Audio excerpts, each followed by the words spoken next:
दोस्तों, अमेरिकी टैरिफ से बचने के लिए भारत के द्वारा बड़े एक्शन लिए जा रहे हैं और इसी के तहत भारत को अब एक बड़ी सफलता मिल चुकी है। भारत इस समय लगातार कई देशों के संपर्क में है और कई देशों के साथ फ्री ट्रेड एग्रीमेंट को साइन कर रहा है, जिससे भारत के सामान को इजीली बिना टैक्स के दूसरे देशों में बेचा जा सके। क्योंकि अगर अमेरिका के द्वारा भारतीय सामानों पर टैरिफ यानी कि टैक्स लगा दिए जाते हैं तो भारतीय सामान अमेरिका के अंदर काफी महंगे हो जाएंगे और इससे सबसे ज्यादा नुकसान भारत के एक्सपोर्टर्स को ही होने वाला है। यही कारण है कि अपने एक्सपोर्टर्स को बचाने के लिए और इनको ज्यादा नुकसान ना हो, भारत कई देशों के साथ बातचीत कर रहा है, जिससे कि आगे चलकर अगर अमेरिका भारत के ऊपर टैरिफ इंपोज करता है तो भारतीय एक्सपोर्टर्स आसानी से अपनी सप्लाई लाइन को डाइवर्ट कर सके। इसको लेकर भारत 27 देशों के यूरोपियन यूनियन के साथ पहले से ही बातचीत कर रहा है, जिसको लेकर हाल ही में ईयू की चीफ भी भारत के दौरे पर आई थी। अगर इन 27 देशों के साथ भारत का ये समझौता यानी कि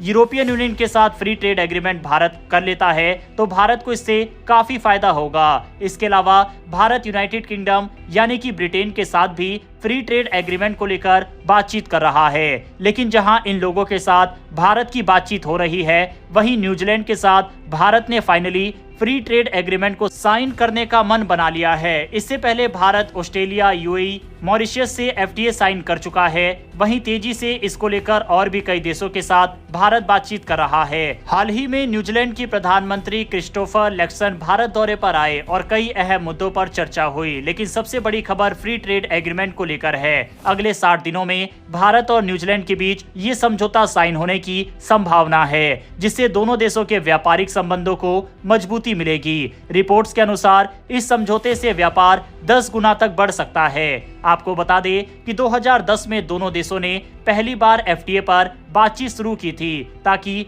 व्यापारिक बाधाएं हटाई जा सके और आर्थिक सहयोग बढ़ाया जा सके। लेकिन कई दौर की चर्चाओं के बाद 2015 में बातचीत रुक गई। इसका सबसे बड़ा कारण था न्यूजीलैंड का डेयरी और एग्रीकल्चर इंडस्ट्री। न्यूजीलैंड जो डेयरी प्रोडक्ट्स का बड़ा निर्यातक है, चाहता था कि भारत उसका बाजार खोले, लेकिन भारत जो दुनिया का सबसे बड़ा दूध उत्पादक और उपभोक्ता है, अपने डेयरी सेक्टर की सुरक्षा को लेकर चिंतित था। अगर न्यूजीलैंड के डेयरी उत्पाद भारत में आ जाते तो इससे भारतीय किसानों को नुकसान हो सकता था। इस वजह से पहले एफटीए नहीं हो पाया था।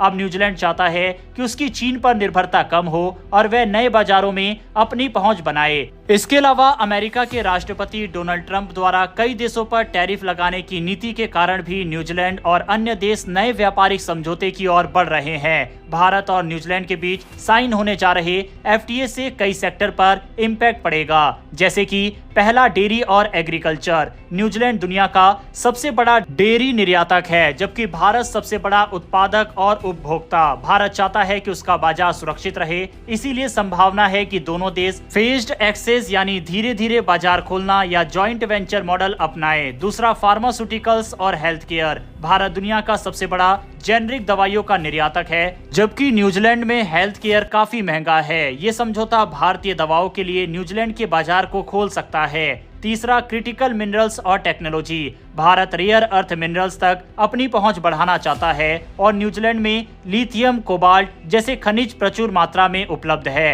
एफटीए के तहत जॉइंट एक्सप्लोरेशन प्रोजेक्ट शुरू हो सकते हैं। चौथा है टूरिज्म और सर्विस सेक्टर। न्यूजीलैंड एक प्रमुख टूरिस्ट डेस्टिनेशन है। इस समझौते से वीजा पॉलिसी आसान हो सकती है, जिससे ट्रैवल बढ़ेगा। साथ ही भारत के आईटी सेक्टर के प्रोफेशनल्स के लिए न्यूजीलैंड में काम करने के नए अवसर खुल सकते हैं। फिलहाल भारत न्यूजीलैंड का द्विपक्षीय व्यापार $1.05 बिलियन का है, जिसमें भारत $682 मिलियन का निर्यात करता है और न्यूजीलैंड $359 मिलियन का, यानी भारत का ट्रेड सरप्लस है, जबकि न्यूजीलैंड को ट्रेड डेफिसिट। केंद्रीय मंत्री पीयूष गोयल का कहना है कि ये व्यापार अगले 10 सालों में 10 गुना बढ़कर $10 बिलियन तक पहुंच सकता है।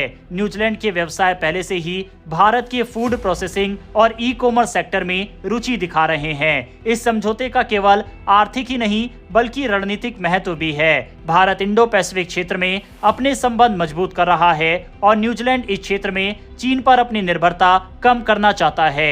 ऐसे में ये समझौता दोनों देशों के लिए फायदेमंद हो सकता है। चीन और न्यूजीलैंड के बीच तकरीबन $24 बिलियन का ट्रेड होता है और अब न्यूजीलैंड चाहता है कि चीन से उसकी निर्भरता कम हो, जिस वजह से वह भारत से सामान खरीदना और भारत में सामान बेचना दोनों चाहता है। जबकि अमेरिकी टैरिफ की वजह से भारतीय एक्सपोर्टर्स भी और नए नए मार्केट ढूंढ रहे हैं। ऐसे में न्यूजीलैंड एक और अच्छा विकल्प भारत के लिए रहेगा।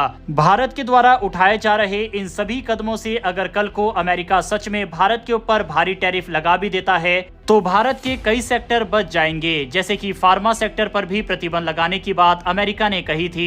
तो ऐसे में भारत की जेनरिक दवाई दुनिया के कई देश खरीदना चाहते हैं और भारत जिन देशों से FTA साइन कर रहा है उन देशों में बिना टैरिफ के ये दवाएं जाएंगी, जिससे भारत को काफी फायदा हो सकता है। वहीं खबर तो ये भी है कि भारत अमेरिका के साथ भी FTA साइन कर सकता है और इसको लेकर फिलहाल भारत अमेरिका से बातचीत भी कर रहा है। अगर अमेरिका के साथ ये डील हो जाती है तो फिर भारत को टैरिफ की कोई चिंता नहीं रहेगी। बहरहाल दोस्तों, सरकार के द्वारा उठाए जा रहे इन सभी कदमों पर अपनी राय कमेंट बॉक्स में लिखकर बताइएगा। इन्फॉर्मेशन और वीडियो पसंद आई हो तो वीडियो को लाइक करके हमारी आने वाली डेली ऐसी वीडियो के लिए चैनल को सब्सक्राइब कर बेल नोटिफिकेशन अवश्य दबा लें। फिर मिलेंगे ऐसी एक नई वीडियो के साथ। धन्यवाद। जय हिंद।